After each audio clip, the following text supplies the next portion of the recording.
Hello everyone, I'm Shalika De Silva. On behalf of Samadhi Buddhist Foundation, I would like to welcome all of you to our month of April Clarity of Mind through Mindfulness session.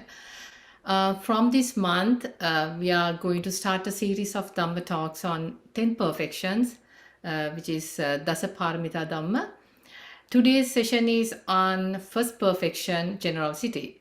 Now I would like to invite Venerable Chandarathana Thero to commence the session. Teruvan Saranai Bante. So, as Shalika mentioned, today we hope to pay our attention on generosity, and basically, this is a very interesting topic and something that most of the Sri Lankan Buddhists, especially, are quite enjoying. And Shalika, you need to provide me the screen sharing facility.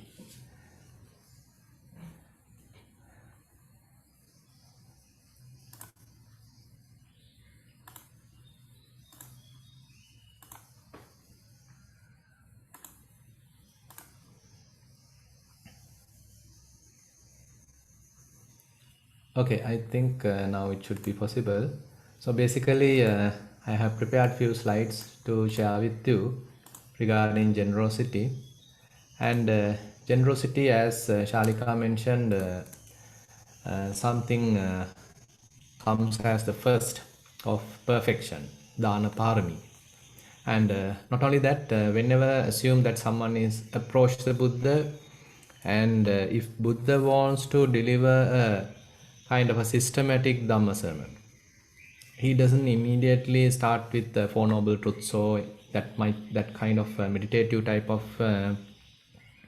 preaching. Rather, he slowly prepare one's mind, and the first topic that he selects is what we call Dana Katha, talking about various benefits of generosity, the donations.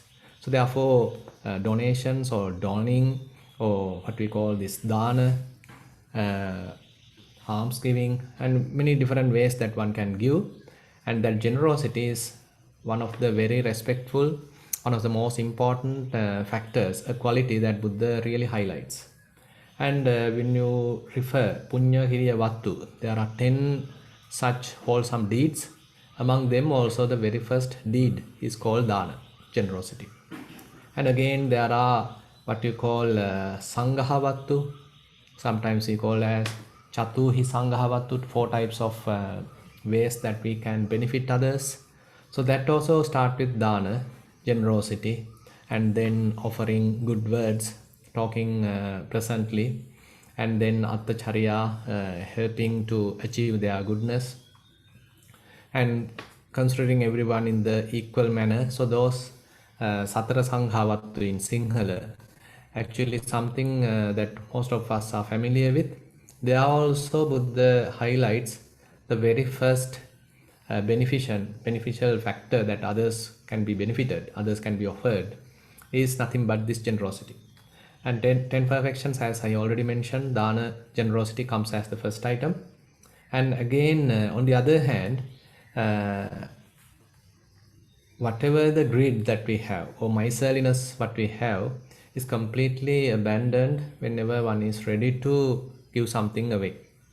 So therefore, in the higher training also, this is something that we need to highlight, because ultimately your mind has to go through kind of a liberation, a freedom, a relinquishment. So the primary or preliminary type of preparation for this is actually happened through dana, through generosity. And on the other hand, this is the best weapon for greed, actually, against greed. So we have to have different levels of understanding, and the very initial level, actually, we can recognize as the dana, where you are ready to give up, where you are ready to share your whatever the resources. And therefore, Buddha mentioned in Dhammapada, Akko dena jine kodang asadhung sadhuna jine. Jine kadariyan danena satchena alikavadina. So basically, kind of a opposite way that one has to act if one needs to sometimes overcome certain difficult situation. Say if someone is angry, here Buddha mentioned you have to be free from anger. You have to conquer him through non-anger. Asadung sadhunajini. If someone is wicked, you have to use goodness in order to win him. Jine kadariandane. So if one is overcome by miserliness, so then you have to use this generosity to overcome that particular person, to win that person. Satchena likavadina. So basically, if most of the people or some people that you are going to associate are not established in truthfulness, but you got to be truthful, then only you can win them. So actually, the path that Buddha takes is quite different. So it's very much, sometimes we call it as a kind of an upward stream. So here also you can see, so if you have sort of miserliness, so rather than promoting that, you have to take a kind of a radical reflection about it and then go ahead with this generosity. And this is sometimes mentioned, it is very much like a war. Winning a war is similar to you are conquering your own miserliness, because there are enough reasons for us to keep our things, keep hold our things without sharing with others. So if you are ready to share your resources, whatever your wealth, whatever your skills with others, so that is a kind of a war that you have to do internally before you commit it. So that is also another interesting point that Buddha highlights. And on the other hand, there are interesting suttas where Buddha mentioned that certain people are there, they can't even give even a little thing. Probably they are assume that someone is quite poor and they have only a very limited kind of resources, maybe a few coins, so that they can't give. Another person, maybe he has a lot, but he can give up everything.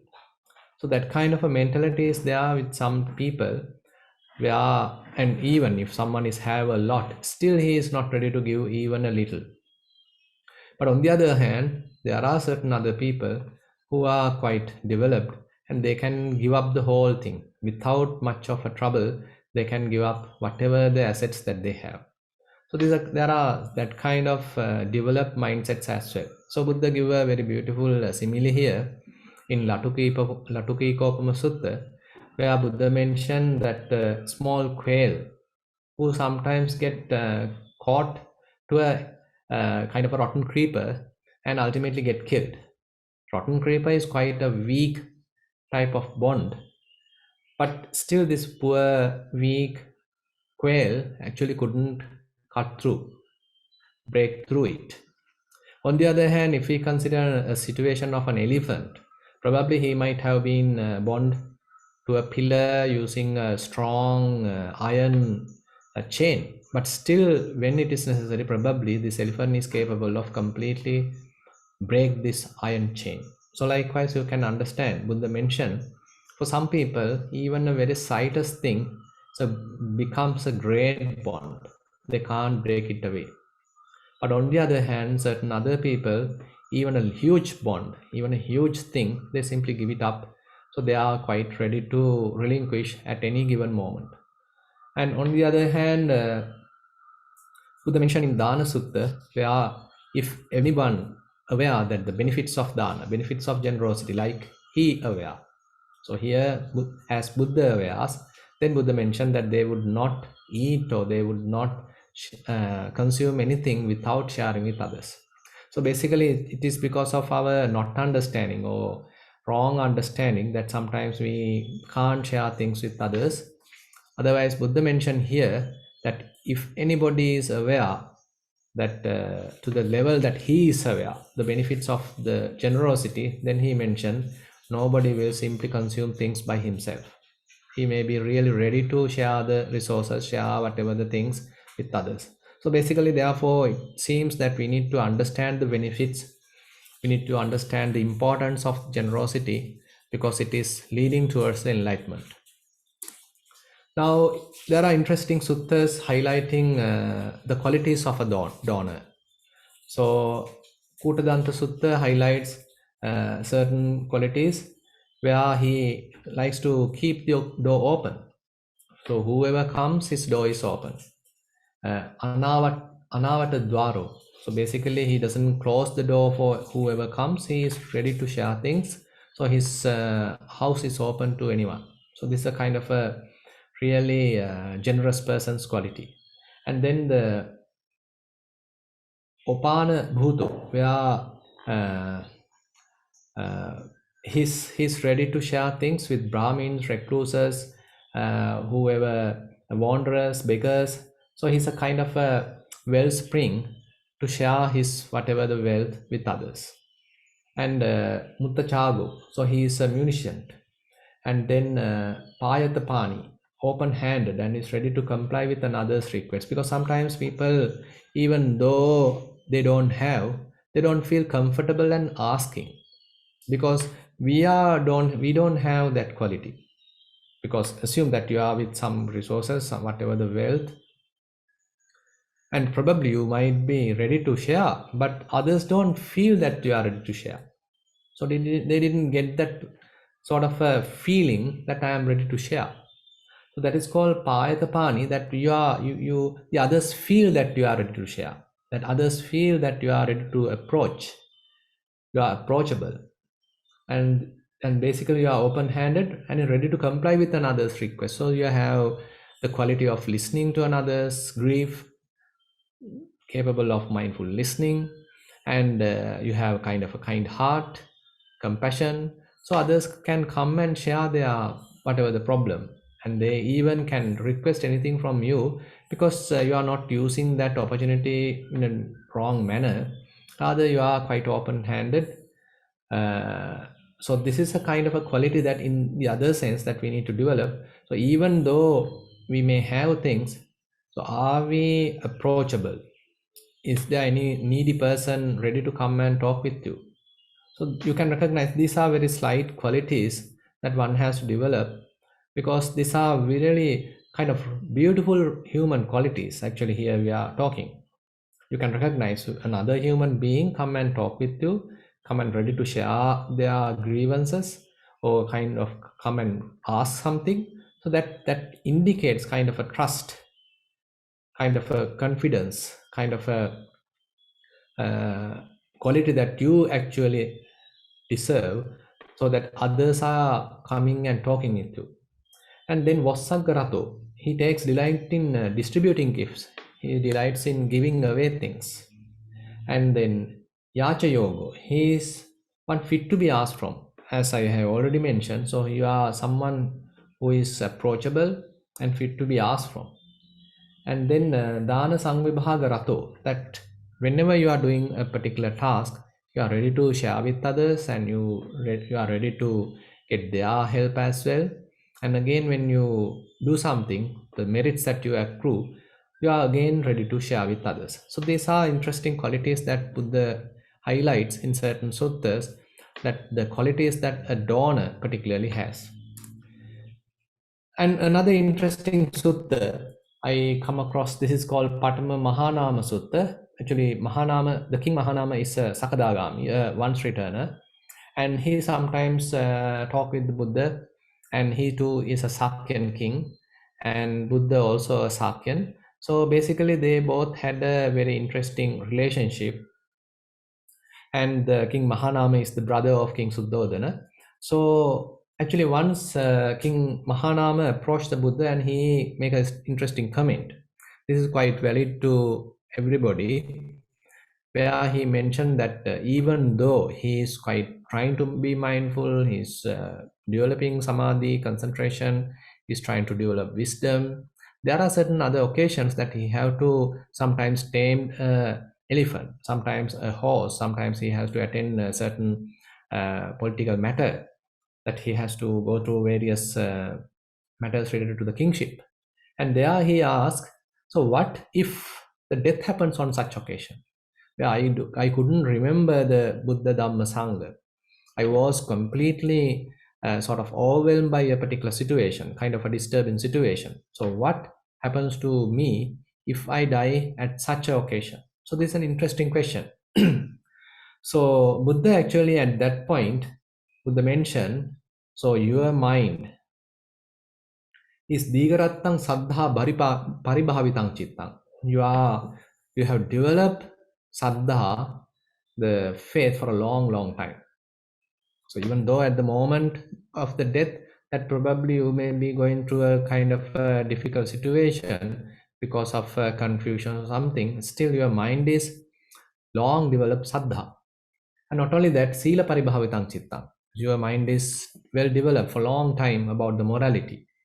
Sutta paribhavitang chitta. So your mind is fortified with a lot of learning about the Buddha's teaching. So you have listened to Dhamma, you have referred the teachings. So you are, for a long time, you are referring these teachings. And the important point I like to highlight according to today's sermon is chaga paribhavitang chitta. So fortified over a long time by generosity. So you can recognize here that Buddha emphasized the quality of chaga, the generosity, to a sotapanna, to a sakadagami, to an anagami, because the death can happen at any given moment. So you are confident because for a long time you have developed generosity. Panya paribhavitang sittang, where you have a long time developed the wisdom. So pang uddhangami hoti visesagami. As a result of that, your mind is going a distinction. You are going to a distinction after the death. You are not simply going to a hell realm or something like that. Rather, even the body collapse, even the body deteriorates, your mind is aimed towards something higher. So you can recognize here one interesting quality of a Sotapanna, a Sakadagami, is this particular quality, the generosity he has developed for a long, long time. Saddha developed for a long, long time. Morality developed for a long time. And then he is a well-learned person. For a long time he was learning. And Panya Paribhavitan Chittam, so he's trying to develop wisdom more and more for a long time. And another point mentioned in the Chandarathana Sutta, the 6 qualities are highlighted. 3 pertaining to the receivers, donees, 3 actually related to the donor. Actually, one important thing that whenever we are giving something, one important thing that we need to keep in mind is to maintain a very pleasant mind, a generous mind before giving, and to maintain a generous mind, a happy mind during the giving. So when you are making the giving, when you are giving the offer, you are continuing with this offering, at that time also you have to maintain a pleasant mind, a happy mind, remembering that you are making another person happy. So you are sort of appreciating the welfare of another person. So that kind of a pleasant mindset has to be maintained during the offering time. And after giving, he is again satisfied. That is the at the end of the giving, after the completion of the giving, still you are maintaining a very pleasant attitude in your mind without having any hate or any kind of a doubt or any of such. Rather, you appreciate what you've done, what you already completed. So therefore, before you are giving something, you have to maintain a very pleasant mind, a generous mind. While giving, also to maintain a generous mind, and at the end of the giving, also maintain a generous mind. So this is something quite interesting, where Buddha highlights, in order to get a best benefit, whatever the benefits that you are acquiring through giving, offering. So these kind of say mindset has to be maintained from your side, from the donor's side. And another interesting sutta Buddha mentioned, it's called Andha Sutta, the sutta related to the blind. So here Buddha mentioned a blind is like a blind person who doesn't have any understanding about how to earn some money, how to earn some wealth. So he is not capable of doing any, say, job or any kind of a task so that he can earn some revenue. So he is blind in that sense. On the other hand, he is blind in another sense, that he don't know how to do a wholesome deed. He don't know what is good, what is wrong. So basically he is blind in that sense as well. So he's a completely blind person, andho. On the other hand, there are other people. Buddha mentioned eka chakku. He is blind just one eye. So where he know how to acquire money, how to acquire wealth, but he lacks the kind of eye with which one can know wholesome and unwholesome. So therefore, he is not ready to share what he earned. So there you can recognize, so there are many people that they are quite selfish and they are earning, but they are not ready to share. So they are very much like a eka chakku, a person with single light. He can't see both sides. Chakku, that is the person who has the correct eyesight, where he know how to earn money righteously, earn wealth righteously. At the same time, he know what is good, what is wrong, and as a result of that, he is ready to share the wealth with others. So therefore, how to become a Dvichakku person, a person with good eyesight. So this is an interesting point that Buddha highlights. And another occasion, general called Siha, Senapati, Siha, actually come and meet the Buddha. So he actually asked, what are the benefits? Directly he asked from the Buddha, so what are the benefits of giving? So some obvious answer or obvious benefits that Buddha highlights here: dear and agreeable to many people. So if these are kind of obvious answer, where if you are quite recognized, if you are ready to give, so then actually other people are dear, agreeable, and you are being sort of dear and agreeable to many people, so you can cope up with others without any problem. And on the other hand, good persons resort to a donor, a munificent giver. So basically, you are now getting popular as a kind of a reputation, acquire a reputation, and others are also start to appreciate you, what you are doing. So these kind of benefits are there. And on the other hand, so if you are approaching any kind of an assembly, that you can confidently approach there. So this is an interesting point.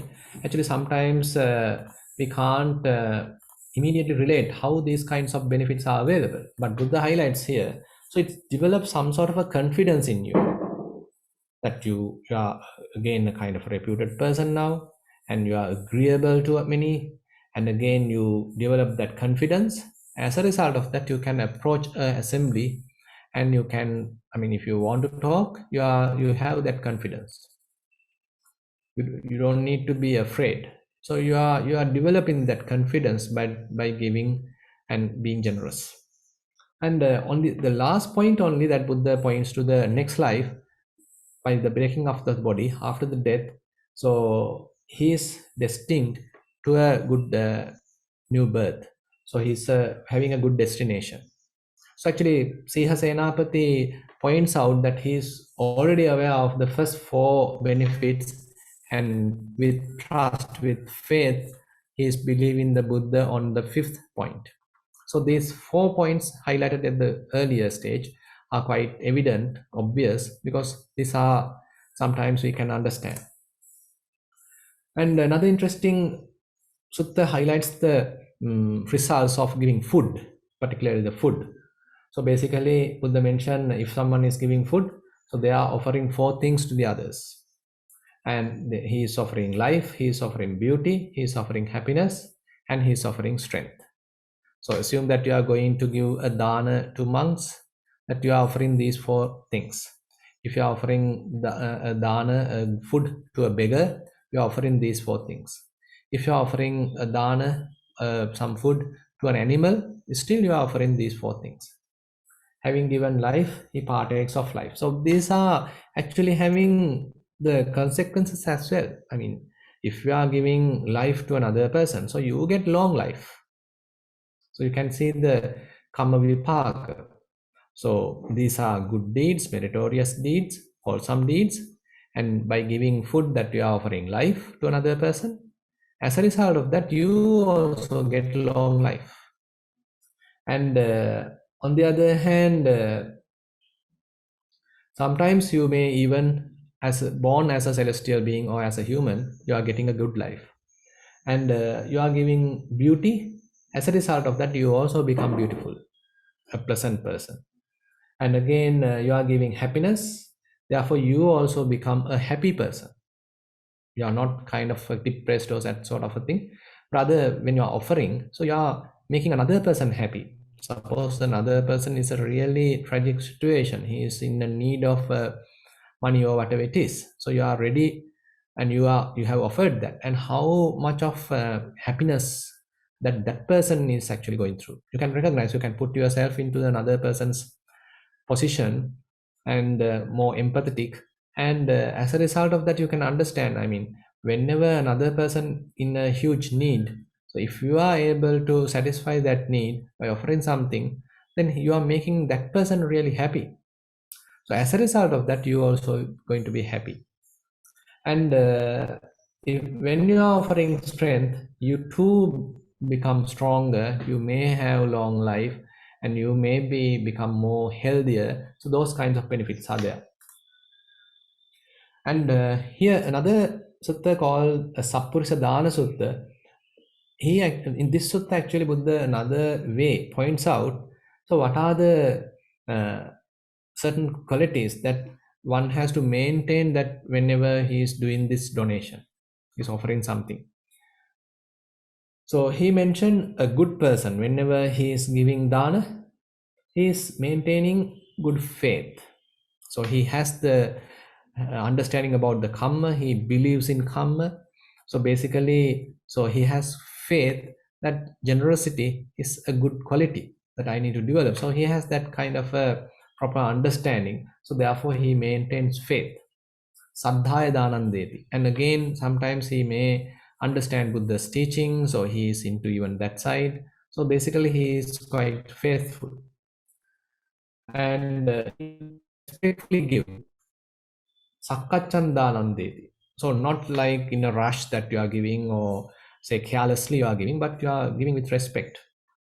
So maybe respect to the other person, or you are respecting what you are doing. So you are preparing things and doing. I mean, not carelessly doing. Rather, you spend some time, you put a thought about it, you are doing it properly, arranging things properly. So sakkachandanandeti. And then he gives timely gift. So it is not that you are kind of careless about the time, but you know exactly this is the time that I need to give. So you are careful, and you know exactly when that particular person is in need. So you are there to help, and you are giving there. And he used this conservative. So you have no any ulterior motive. So you are ready to share. So anuggahita chitto danam deti. So you are ready to help the other person, support the other person. And attancha parancha anupahacha danam deti. So you are not criticizing yourself, you are not criticizing the other person. There are no any such kind of thing, but you are sharing things without injuring yourself or another person. So sometimes people are giving but internally not quite happy, giving because they can't stop giving. So basically they are giving because sometimes others may blame if they are not.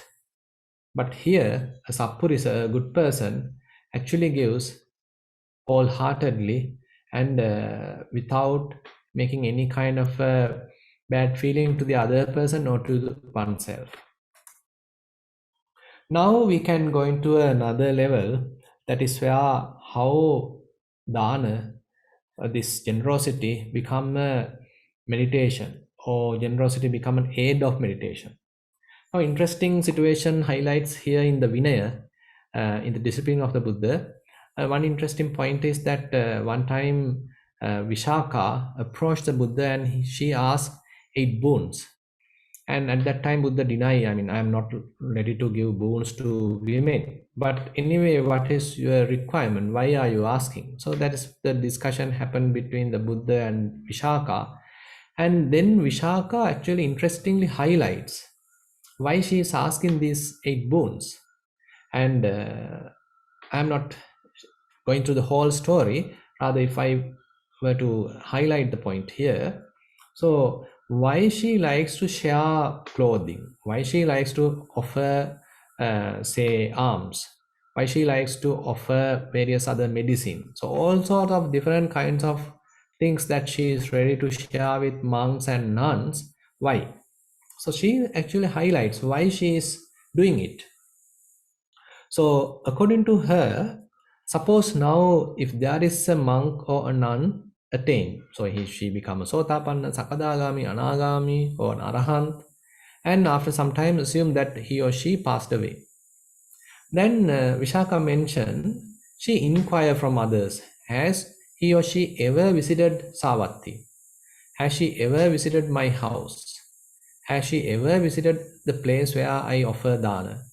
Has she ever wear a robe that I have given? So likewise she inquired. And then she understood, yes, this Venerable was here for a long time, maybe visited my place for several times. I have offered dana to him and I have given robes to him. So likewise, she gets the understanding, yes, I have really supported this particular monk. She has been an Arahant. He has been an Arahant.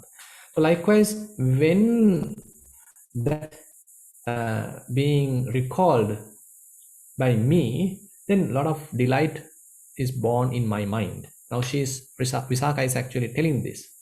So whenever she understood, okay, this particular Venerable has been given some dana by myself, then a lot of happiness, joy is arousing in my mind. When this delight is available, then the joy further develops. And when joy is there, my body becomes calm and serene, tranquil.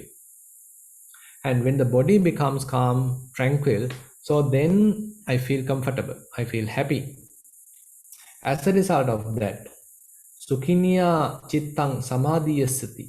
So my mind get concentrated. Actually, probably you can remember certain other suttas where Buddha points out how gradually concentration happens. Concentration doesn't happen immediately just because of the effort. You need to maintain a very conducive environment in the mind, kind of a conducive mindset in order for the concentration to happen.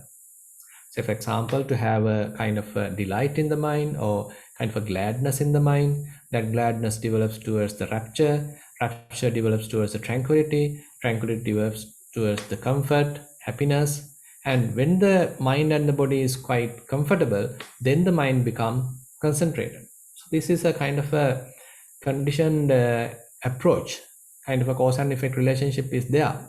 So here also Vishaka highlights, so when she hear a particular monk or nun has attained and now she has passed away, to him or her, and I have offered something, I have shared something. So when I heard that, so a lot of joy arises in my mind. Then the tranquility arises in my mind. Then I feel comfortable, my body feel comfortable. As a result of that, my mind get concentrated. And interestingly, she highlights Same Bhavisati Indriya Bhavana, Bala Bhavana, Bojjanga Bhavana. So you can understand how intelligent this Vishaka is. So she points out, then it is easy for me to develop the faculties further. Saddha, Viriya, Sati, Samadhi, Panya. So those are the spiritual faculties. So she mentioned, now to further enhance these qualities, it is quite capable. And to further develop the spiritual powers, Bala, Saddha, Viriya, Sati, Samadhi, Panya. So that is also possible. And to develop the 7 Bojjangas, this is also possible because my mind is well concentrated. So, I Lord, having this advantage in mind, I am asking the truth finder for the 8 boons. Now, this is the reason that I am asking the 8 boons from you. So you can see how carefully, how beautifully Vishaka points out why she is asking these 8 boons from the Buddha. So here, so it is carefully pointed out towards the meditation. So she is not just offering things and wasting things. Rather, she is using for the development in herself, in her mind. And directly, generosity is considered as a samatha bhavana, samatha meditation called chaga anusati. So there are many anusati bhavana reflections Buddha mentioned. Say Buddha anusati, Dhamma anusati, Sangha anusati, Sila anusati. The Sila anusati is where you are reflecting about your own morality. And chaga anusati is another thing where you are reflecting about your generosity. Then you can actually become happy. How much I am generous. What are the things I have shared with others? How many people are happy because of my generosity? So likewise, actually, you can have that kind of an innocent happiness within yourself. So that makes you quite happy. You can then feel that I deserve more. I deserve more development in my mind. So then assume that you are going to further meditation, say vipassana meditation. So you have that positive atmosphere in your mind. So likewise, you can understand. So this Chaganusati helps to develop that inner mindset. And in that Mahanama, the discussion, actually Buddha highlights how a Sotapanna, a noble disciple who has arrived at the fruit, understood the teaching, often dwell. So basically, he is asking how a Sotapanna is dwelling, how a Sotapanna is living, how a Sakadagami is living. Now you can see this is a kind of a point that King Mahanama highlights. An interesting conversation. And then Buddha highlights here Mahanama, a noble disciple, recollects the Buddha. So he often recollects the Buddha, the qualities of the Buddha, and how he has helped me. So what I mean, basically to all of us, actually Buddha is the great teacher, and his teaching is what we are following. So he is the role model, and the qualities, the sublime qualities of the Buddha actually motivates us, directs us towards that sort of an enlightenment. So therefore, Buddha mentioned here, so when one is reflecting about the Buddha, his mind become more happy, more tranquil, more serene. And as a result of that, the rapture arises, the tranquility arises, the comfort arises, then the mind get concentrated. And then he can further go through the meditation. So then similarly, Buddha mentioned that this Sotapanna, the trainee, actually often reflects about the Dhamma, the teaching of the Buddha. He often reflects about the Sangha, the followers of the Buddha, the practitioners. He often reflects about them. And again, he often reflects about his sila, the morality. So how was he and how he is now? So what are the qualities that he is trying to develop? What are the moral aspects or virtues that he is trying to maintain? Actually, all these things help us to have that positive atmosphere in our mind.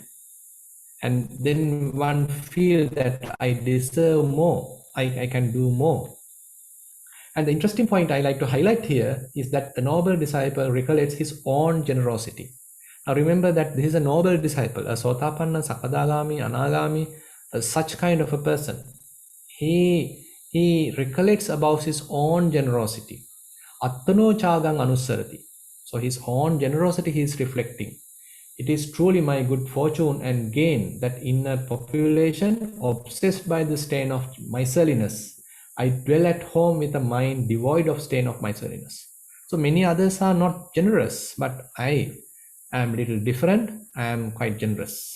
So you can recognize that he is going against the grain. Others are trying to acquire things, possess things, not to give anything to the others, quite selfish, miserly. So, but this person on the opposite, he understands that his heart is generous.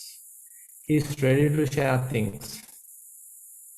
And he is open-handed, delighted in relinquishment, devoted to charity, delighting in giving and sharing. So he reflects his own goodness, these good qualities that he possesses, and as a result of that, he becomes happy. And here Buddha further mentioned, when noble disciple recollects his generosity, on that occasion his mind is not obsessed by lust, not obsessed by hatred, not obsessed by delusion. On that occasion his mind is simply happy. So basically here we need to understand a noble disciple is someone continuously trying to further progress. So in order to progress, he needs to have some kind of a positive mindset, deserving mindset, so that he feel that I need to further develop, I am capable of doing that, I can do it. So that kind of a positive mindset should be available.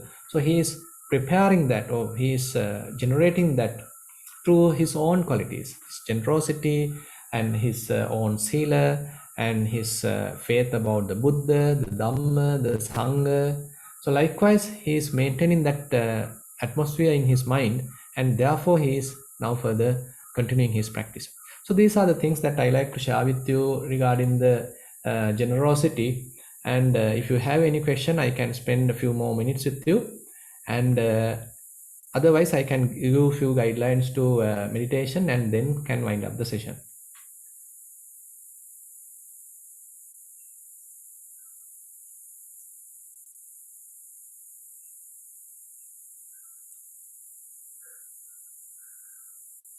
Yeah. Yes, Janet, after a long time, you can put your question. Good morning, Bande. Yeah. Good Very morning. interesting talk. I just want to know, what are the 8 wounds? I don't know what they are. Yeah. Actually, I also can't exactly remember the points. I'm basically related to the, the requisites about the monks. So she's asking to give robes to the monks, robes to the nuns, and then whenever a new a person first come to the Savatthi, he or she is invited to the home of Vishaka. And during the rainy season, she is asking that I need to offer the rainy bathing clothes to the monks and nuns. So likewise, these are related to the offerings, the 4 requisites of the monks and nuns, and again the medicine. So she's asking, please give me certain boons so that I can freely offer. So please don't put any restrictions for me. I'm ready to offer. So likewise, she's asking the boons from the Buddha. And Buddha then agreed actually, and Buddha actually approved, telling sadhu sadhu, because Buddha understood what a kind of say broader mindset she's having, not just because she wants to become reputed or something like that, but rather she's using these generous activities to develop herself. So that's the point highlighted. So Buddha recommended that, not just that you are sharing things, rather you are sharing things and you are using that as a way to delight yourself, to arouse rapture in yourself, to arouse concentration in yourself, and then you are further using that concentration, that qualities, to further develop the faculties, spiritual, say, powers, and the enlightenment factors. So she is actually oriented towards that development. For that, she is asking the 8 boons. I see. Thank you, Bande. Okay, yeah. Joseph, would you like to ask a question? Yes, hello. Thank you, Bante. Yeah. So it's interesting that the generosity would sort of lead to the concentration and not to the conceit, because it might seem, I'm doing all this, I'm giving, I have so much to give. And yet that's not where it's leading, is it? It's leading like directly away from that. So that, Yeah. that's surprising, isn't it? And maybe if you could just comment on that. Thank you. Yeah, thank you very much, Professor Joseph, for highlighting that, because as you correctly pointed out, so in this Sappurisa Sutta, that is an interesting point that actually Buddha highlights. They are so Sakkachan Danandeti. So he is preparing things carefully and then offer things. And the point is that Attancha Parancha Anupahacha Danandeti. So you are not putting down yourself or another. So now if one has to have conceit, so that indicates probably you are putting another self down, looking down him, telling, okay, he's a beggar, so I have to help him, I am the only one to help him. So that in a way sort of you are sort of highlighting yourself and putting down another person. But on the contrary, here Buddha mentioned he's not injuring himself or the other. So he's taking care of the other's mindset. So assume that you are offering something, that you are not sort of injuring the other person's mindset, rather you are carefully doing it, making the other person quite happy, rather than arousing any conceit. So he actually careful about his mindset. What is the kind of a motivation that I am having? Am I trying to sort of highlight as a person, or to show off, or to simply share what I have with another human being. It's a kind of a very mature mindset that he is trying to develop. So therefore, when a good person is doing that, so Buddha highlights these certain qualities that he is trying to maintain. So it doesn't have room for conceit. So this is very interesting. Thank you very much for highlight, Joseph. Thank you. Yeah. Kumudini, you have a question?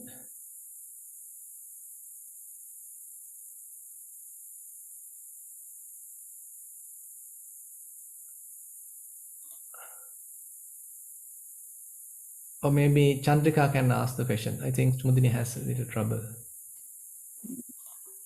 Yes, I joined the session late. So whether my question was answered in the presentation, the sermon. This is a doubt which I always had. Sometimes it's sounding stupid, but still I wanted to clarify, because as Swamin Wahanse very well knows, in Sri Lanka, there's a big dana culture where the people are giving every month alms giving to the temple. But unfortunately for me,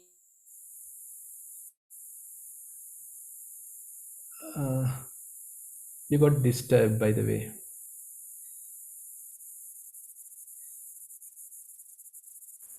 Maybe Kumudini, you can ask the question because Chandrika was disconnected. Yeah.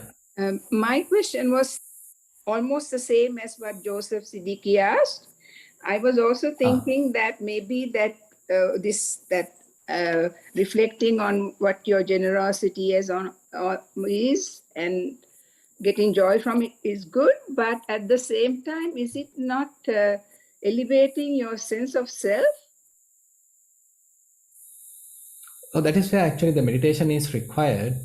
So actually, whenever you recognize eye making and mind making happens due to any of the wholesome deed, you need to recognize it. So that is one part of vipassana, where you are sort of keep an eye on yourself, guarding yourself, and you are reflecting what are the thoughts going on in your mind. So if there are thoughts promoting a self, if there are thoughts sort of approving a self, then you have to recognize them. Rather than promoting those kind of self-affirmative thoughts, you got to relinquish them, because you already went through a fair amount of understanding through vipassana practice. So as a result of that, whenever due to any wholesome deed, if certain thoughts are popping up, approving a self or promoting a self, you need to slowly, carefully discard them. So this actually related to the vipassana. So as you pointed out, so not only generosity, even any other task as a good person that you are doing can produce self-affirmative thoughts. So assume that I am now giving a Dhamma talk. Later probably certain thoughts can occur to me. Okay, I did it properly, or I did it the fantastic Dhamma talk. So these are self-affirmative thoughts. So sort of promoting a self. So carefully I need to recognize these thoughts and not to being a victim of them, rather to eliminate them. So this can happen to any of us whenever we reflect whatever the good deeds that we did. So actually this is something that actually highlighted in the early stages of our in our life, or in our as a good person, because when you are practicing morality, when you are practicing samadhi, you need some sort of a personality, a good personality to develop, because you become a good person. Suppose that you are a kind of a person who was not that virtuous. So first of all, you need to be a good person. So then you are sort of maintaining that positive atmosphere in the mind. Later, when you are shifting towards the higher training, or into the vipassana, so that is where you even recognize these self-affirmative thoughts and to discard them. So actually these points we can't highlight at the early stages when you are developing virtues, to try to become moral person, try to become a person with some amount of concentration. So we can't immediately highlight these kinds of teachings, say non-self. Rather, when you are into the vipassana, then you are in a sort of a better position to understand these teachings, where there is no self here, rather a kind of a cause and effect relationship is continuing. So whenever self-affirmative thoughts are there, I should not get victim to them. Rather, I need to overcome them. I need to discard them. So this is something, a type of training that we have to undertake during our training when we are going through the wisdom part, actually. Thank you, Bhante. Yeah. Thank you. Okay. Actually, I like to conclude today's Dhamma sermon here, because today is our Uposatha day, in 2 weeks' time, so we have to participate in that. So therefore, I like to. Chitra Devi, what's your question? I mean, is it a long question? No, Bhante, actually, I didn't get the change of time, so I also joined late because I Okay. thought it was starting at 7 and not 6:30. But anyway, my question was that you had in your slide put the words mycelianus. So that is the opposite of that is generosity, I believe. But sometimes they use it as moral. The opposite of that is morality. So I just wanted you to clarify that words. I didn't get the point. Actually, which word that you are referring? No, you had used in, I think, Visakha in that mycelinus, the word, yes, where she was wanting to, when she was contemplating, and some other, in my eye, in my mind, my opposite of mycelinus is generosity, but I have heard some monks use it as morality as well. So I just wanted you to clarify that. Morality. So actually, she's highlighting. Yeah, no, actually, she is highlighting about her generosity. So actually, as I already pointed out, so she's mentioning that. So I have offered something to a particular recluse. I have offered something to a particular monk. When she's sick, I have offered some medicine. So likewise, she's reflecting whatever the things that she has offered. So that has produced a lot of delight in her mind. So basically, the generosity she is highlighting in this Mahavagga Pali, you can refer that in the Vinaya Pitaka, and therefore she's using that generosity she is having towards the meditation, for the development of the faculties, for the development of the spiritual powers, and for the development of the enlightenment factors. So that is why Buddha really approves it, and Buddha really says sadhu sadhu, because he mentioned, actually Buddha wants to highlight it, that Vishakha is not doing for the sake of giving. Rather, she has a very good plan in her mind. So basically, she's targeting towards further development of her spiritual qualities. As a result of that, she's using this generosity, her earned generosity, to develop those qualities. I think that came in the previous slide, Bhante. The mycelinus came in the previous slide, just the one before this one that you are showing me. Doesn't matter, Bhante. If you're in a hurry, we can always talk. Discuss it next time. Okay then. Yeah, okay then. So sorry, actually I have to participate in today's Uposatha. So let me wind up today's session here then. So thank you very much for your participation and the questions that you asked. An interesting point I like to highlight here is something that generosity is interesting quality that we all need to develop, and something that we all can be happy with. And again, something that we should not stop at. Rather, we need to develop it to the level that we are using it for the further development of our spiritual faculties, enlightenment factors, and basically to the meditation. So with that, I like to conclude today's Dhamma sermon. Thank you very much for participation.